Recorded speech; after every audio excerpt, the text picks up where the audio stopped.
So I think talking about these bones, here's something that would be nice to show next. Actually, I'm going to show how you can get some data out of these bones to use elsewhere in the rig, or along the same part of the rig. That's really useful.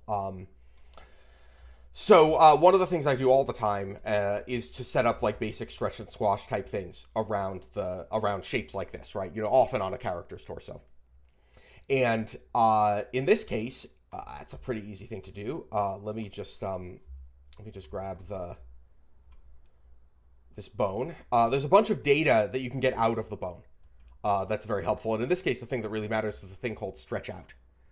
And this is different from the stretch or override stretch attribute, because what override stretch allows you to do is have multiple possible stretch attributes, the one that the bone itself has, and then one that might be coming in from an aim handle or an IK handle. But ultimately, you want to know, for purposes of squash and stretch type deformation, you want to know specifically what this stretch out itself is. That is to say, what's the product of anything that might be making this bone stretch? What is the bone's real stretch? Keeping in mind, again, that stretch is a multiplier on length. So in the bone's canonical length, stretch out will be 1, which is exactly what you want for being able to do things like figure out how much squash and stretch you could do. So like here's a useful thing. I'm going to create a multiply divide node. Classic example of shading nodes actually being math nodes for some reason.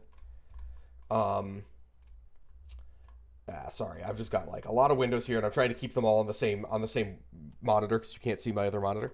But basically, if I divide 1 by this value, I'll get sort of an inverted value that I can use to drive bulge. I haven't discussed this yet, but one of the things you can do with these splines is you can actually bulge the area around the spline, around the a given bone CV or joint. I'm going to grab the bone CV, and I'm going to plug the result of this into bulge. Now, this is like way too strong, right? So this is like, oh, it gets really like, yeah, this is not that useful. So I am going to, again, using shading nodes, I'm going to use a blend colors and say the second value, the value I'm blending it with, is going to be 1, which is white, and I'm going to output that to. Yeah, it doesn't want to let me do that because it's already plugged in.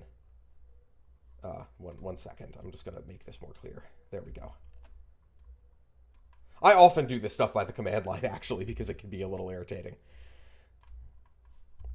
And I probably will show later on, I'll probably do some Python scripting because it's, often an extremely useful thing to do. So that's like a lot less, weird and broken. And what I usually do is take the joints on either side and give them a little bit too, to sort of blend it in and make it nicer.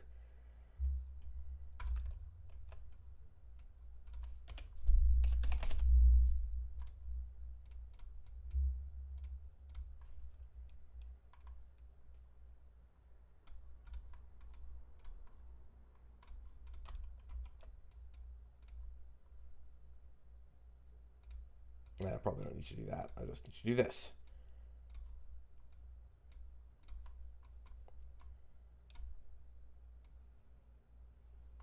There we go. So that often, like when you're moving your character around, when you're animating your character, and you could publish, like you could build something in here that would just blend it on and off, or have a bit of control over how it actually functions. But this gives you some really nice sort of automatic squash and stretch.